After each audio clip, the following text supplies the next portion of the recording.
Okay, we're ready to mache. So you have your form, you've completed that, you're all ready. Now, you're gonna wanna take paper, don't use the glossy paper, just use the really coarse paper, and you're gonna rip it into strips to prepare.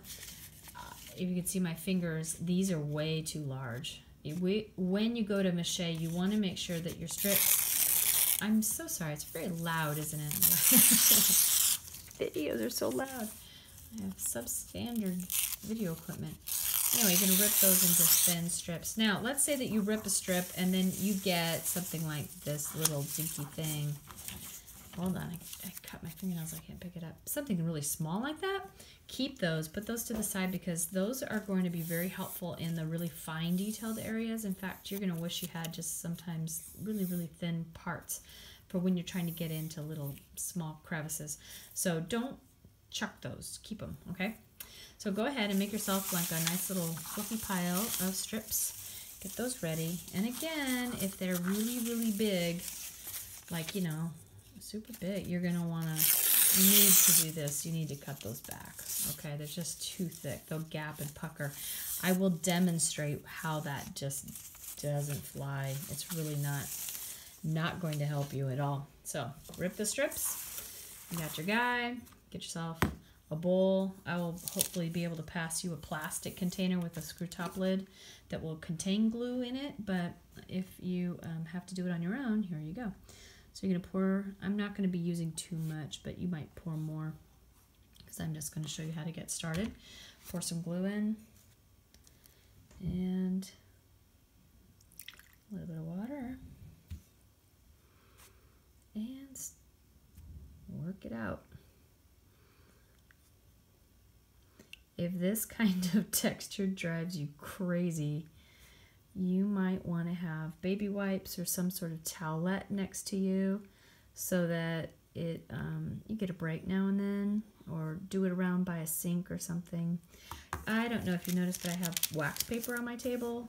You can just layer, I would suggest just taking a piece of newsprint and layering it onto the base and then work it from there. I just thought it'd be too busy for the video. Hold on, I get my arm around this thing, moving it over. Okay, so it's going to be the consistency of a pretty thick maple syrup. See, I don't know if you can see, it's kind of dripping, but it really has a viscosity that's nice and thick, like runny pudding or something.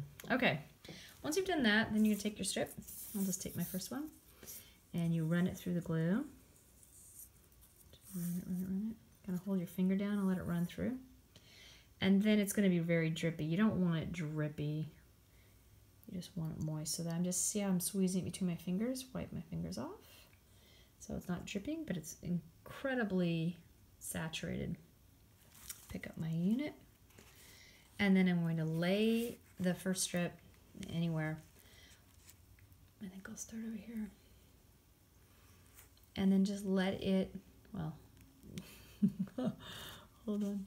You're going to want to let it go where it wants to go. So as it goes around the animal or the thing, just let it curve where it wants to go. Okay? Sometimes it will kind of curl back on itself. Sometimes it will do a funky figure eight. Strip.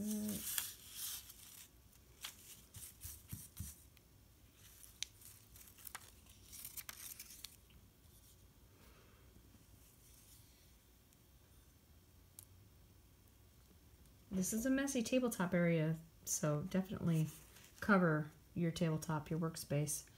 So I'll put that strip down and wrap it around. And make sure as it goes, do you see I have a pucker starting here?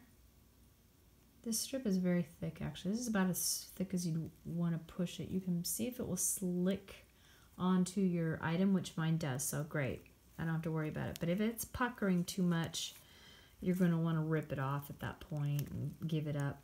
Okay, so this is now remember we talked about don't make them too thick. Let me show you why. So as I'm trying to go around my guy, well, one, I'm going to run into the fin, but can you see how it's, hold on, I got to get the angle. See how it's going to make that pucker? You're going to have a lot of that going on, and then it really is going to, show up. So as you go around, these big thick strips don't work. So I'm going to backtrack, but I just want to show you a non-example and just rip it off. Now they kind of can work if you have a really broad area, or if you're making something like an urn. If you're doing something like that and it's massive, then yes, it's just relative to what you're making. So this strip clearly works for the straight tail. I can get away with it back here, but I can't get away with it in areas that have detail. So, I mean, if you have a wider strip and it actually seems to do all right, then okay. But if it's starting to pucker and gap, just rip it off at that point that it's failing, and try again, or put it in a different spot like I did. I just actually took a pretty wide strip and stuck it back here, and it seems to not be gapping at all. So hey, good for me. So we'll keep going. I'll do one more strip. I think you get the idea. Let me show you one thing around maybe a flipper. Again, it really is messy, so just, you know, take a deep breath if you don't like slimy things. You can do it in like those latex gloves. You could do that. You just lose a little bit of the sense of where you're headed. It's nice to have your fingers available, but we all have our, you just have to know yourself, what you can handle or what you can't with your sensory. Okay, so I'm going to slide that in. Now let me show you. Haha, I ran into a fin. Oh no, what do I do? Okay, well, if you run into something, just rip it at that point. It'll rip really easy. Just stop it, okay? And you're going to mache over the body of your item, coating it with one layer. Once you have everything coated with one layer, if it's sunny out, I would suggest you stick that outside on your back porch and let it bake in the sun for a little bit. Or if it's breezy, you know, just let it have the air and it will dry pretty darn fast. Now, if it's not, if we have a rainy week this week, then I would go ahead and, you know, just let it sit. Perhaps if you have a gas insert that helps heat your house, or you have some place like, not an intake, what do you call the, you know, the base heating, not the base heating, oh my goodness, don't do that. I mean the forced air. So it's that little floor vent that if you stand under it, it can blow up into the room. I mean, you can put it near that, somewhere where there's good airflow. That will help it dry. In a pinch, and please do this only with a parent's consent, you can put it in a very, very low oven, like 200 degrees, to kind of, you know, get it to dry. There's all sorts of ways to get it to dry. Don't use a hair dryer. I've tried that. I should warn you, it takes forever. Okay, let's look at one of those little pieces. So if I have just a little piece like that, and I'm trying to get around the fin, so I can go ahead and put that little piece right there. Remember what I talked about earlier? We had the masking tape that came up, and now we have that little piece that comes over. So I'm just going to use those little pieces to cover up that masking tape. I want to make sure I have ripped edges. I wouldn't go ahead and use a sharp edge. I would use a feathered edge with the ripping, okay? So that's going to feather into the cardboard, and you're just going to keep going. Once it dries and you have a good coat of one complete coat, I would go ahead and do it again, and you're going to get a really nice hard layer if you can get 2 or 3 coats. But that just depends on your time and how much you really want this thing to last.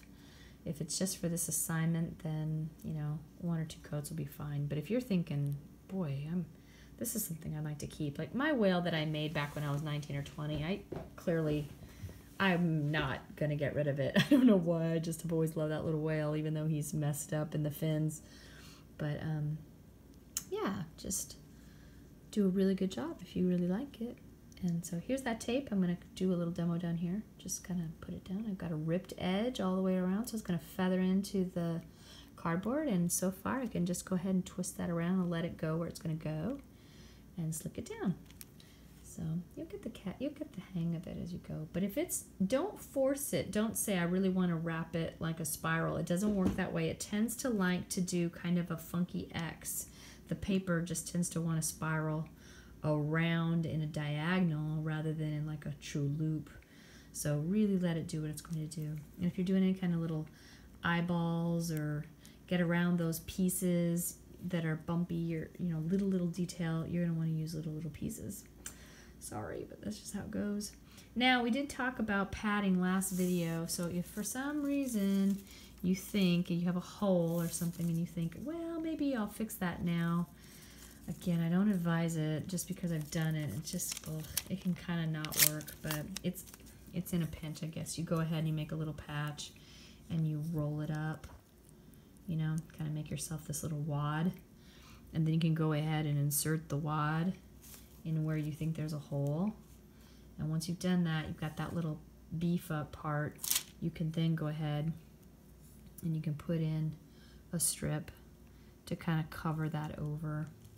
But I just think it's a lot better if you've done it, if you've fixed those problems ahead of time. I just don't think the wadding is the best solution. But it is when you are finally on this mishape part and you just gotta keep going. You can do it. I mean, it can be done. So, all right, I think that wraps that up. Just let it dry, and then do another coat and let it dry. And it's really, I don't know. I like it. It's kind of calming to me, but it might stress you out if you don't like slimy things. Anyway, there you go. Have fun. Oh, I'm trying to. Okay, hold on.